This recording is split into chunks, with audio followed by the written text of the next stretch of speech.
नमस्कार दोस्तों, आपका एग्जाम सेंटर पर तहे दिल से हार्दिक स्वागत है। और मैं आपके लिए लेकर आया हूं एक बहुत ही बेहतरीन सेशन जो कि इसरो के एक्सपोसैट सैटेलाइट के ऊपर है। एक्सपोसैट की मैं बात करूं तो इसे हम जानते हैं एक्सरे पोलरीमीटर सैटेलाइट के नाम से। देखिएगा, ये एक्सपोसैट जो इसरो ने भेजा है, ये 2024 का पहला मिशन है।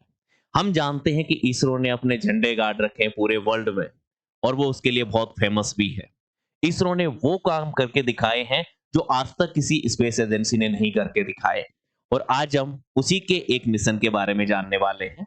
देखिएगा, ये जो एक्सपोसेट भेजा गया है, उसका मेन उद्देश्य क्या है कि जो ब्लैक होल्स के बारे में हमने सुना है, ठीक है, उसके क्या राज हैं, उनको खोजने के लिए ये यान भेजा गया है।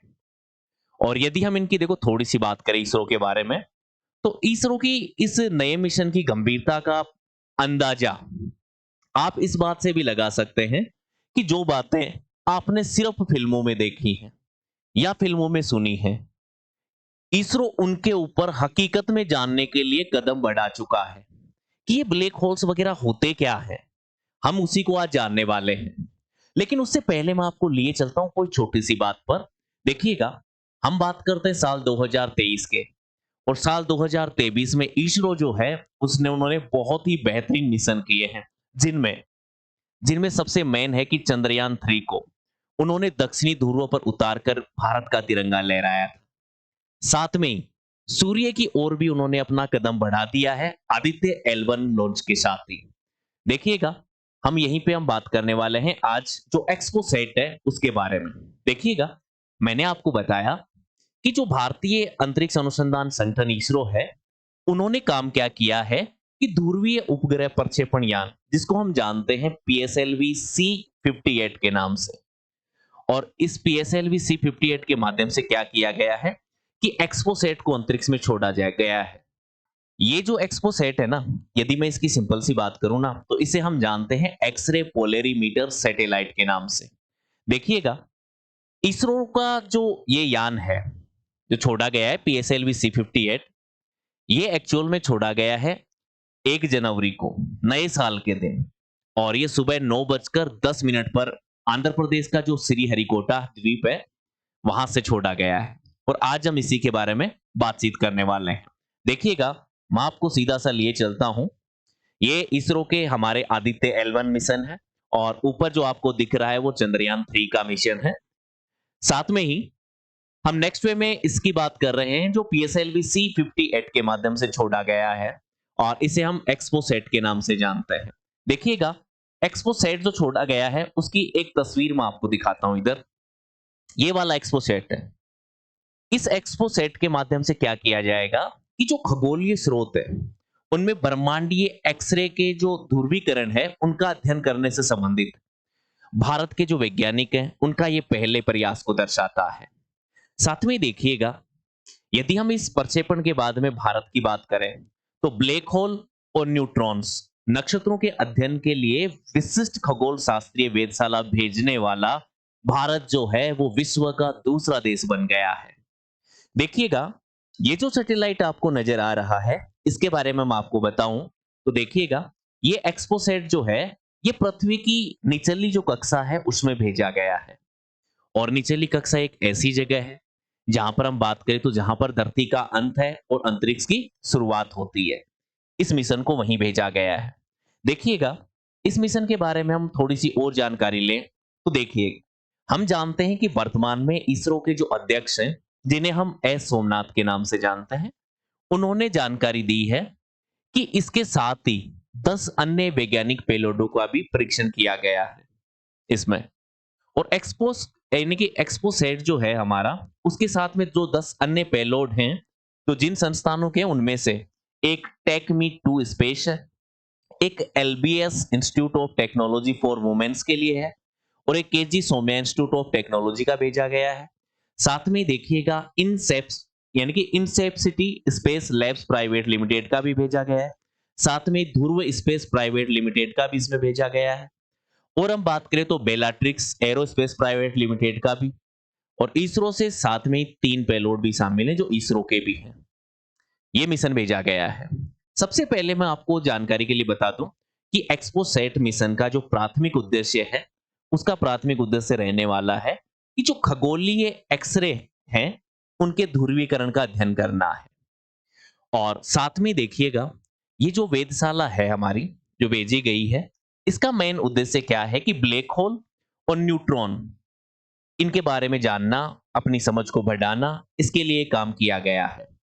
देखिएगा, सबसे पहले हम इस मिशन के बारे में जानते हैं। ये जो मिशन है हमारा भेजा गया है एक्सपोसैट। तो देखिए, ये जो एक्सपोसैट है हमारा, ये भारत का पहला एक्सरे पोलरीमीटर सैटेलाइट है। और ये एक्सपोसैट है, ये अंतरिक्ष में ऐसी चीजों की खोज कर रहा है जो अभी तक हमने या तो किताबों में देखे हैं, या कई बार फिल्मों में देखे हैं, या फिर हमने न्यूज में कहीं सुने हैं।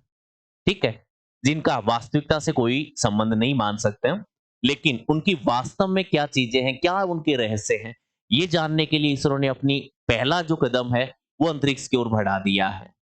वहीं पे देखिएगा, ब्लैक होल्स साथ में ही देखो पल्सर हैं, जैसे हम आकाश गंगाएं हैं, रेडिएशन है, इन सभी का भी पता लगाने में ये अहम योगदान देगा। ये एक्सपोसेट क्या करेगा कि एक्सरे के जो अहम डेटा है उनको इकट्ठा करने का प्रयास करेगा। लेकिन मैं सबसे पहले आपको एक बात भी बता देता हूं कि एक्सरे होता क्या है। एक्सरे एक्चुअल में वो एक अनोखी तरंग है जो कि ब्रह्मांडीय स्रोतों से आती है। आमतौर पर हम बात करें इसकी एक्सरे की, तो आमतौर पर जो ऑप्टिकल टेलीस्कोप होते हैं उनके माध्यम से हम इसको देख पाते हैं, और इनको देखने पर हमें ऐसा प्रतीत होता है कि जैसे कोई खगोलीय पिंड हो। साथ में ही देखो, मगर इसका हमें आज तक पता नहीं लग पाया कि आखिर में इसका निर्माण कैसे हुआ, इनका व्यवहार कैसा होता है, इसके अलावा ये कितने खतरनाक भी हो सकते हैं। इन सभी का पता लगाने के लिए एक्सपोसेट को भेजा गया है।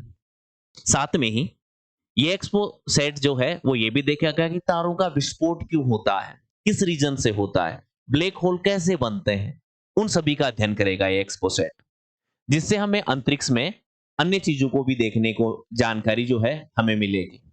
साथ में चलो, मैं सबसे पहले आपको ब्लैक होल्स के ऊपर लिए चलता हूं कि ये आखिर में जो हम पढ़ते हैं कि ये ब्लैक होल्स होते क्या है। चलिए, ये हमारा ब्लैक होल्स है जो आपको स्क्रीन पर दिख रहा है, ये वाला ब्लैक होल है। अब इस ब्लैक होल की मैं बात करूं सिंपल सी, कि ये जो ब्लैक होल है, ये देखिएगा, ब्लैक होल्स क्या होते हैं कि ये अंतरिक्ष में एक प्रकार से हम बोल सकते हैं कि ये छेद की तरह नजर नहीं आ रहा, ये काला छेद होता है जो कि दिखाई बिल्कुल भी नहीं देता।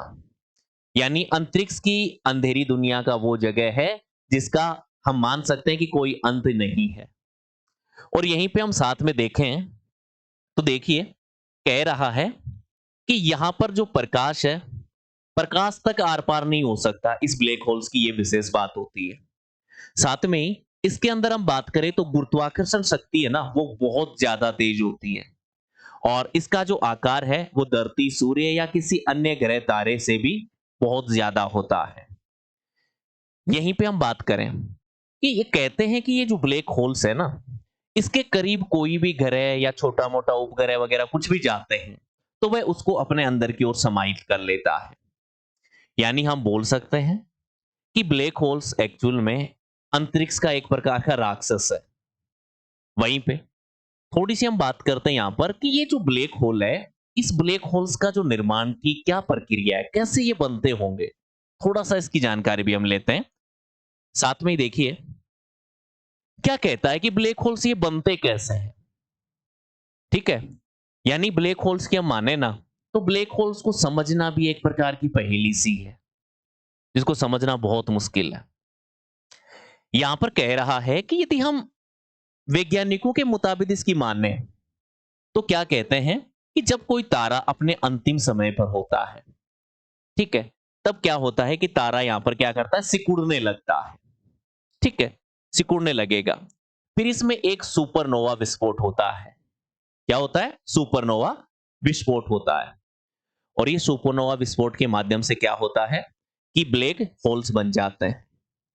कहते हैं कि ये जो सुपरनोवा होता है विस्फोट, ये एक लाखों परमाणु बम हैं, उनको एक साथ फटने से जितनी शक्ति चाहिए होती है, ठीक है, उतनी शक्तिशाली इसी सुपरनोवा विस्फोट के माध्यम से प्राप्त होती है हमें।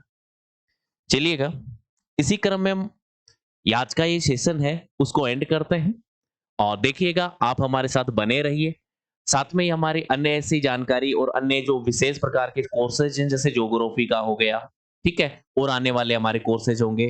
तो हमारा ऐप का जो लिंक है वो डिस्क्रिप्शन में है, जाके ज़रूर देखिएगा। आज के लिए इतना ही, धन्यवाद।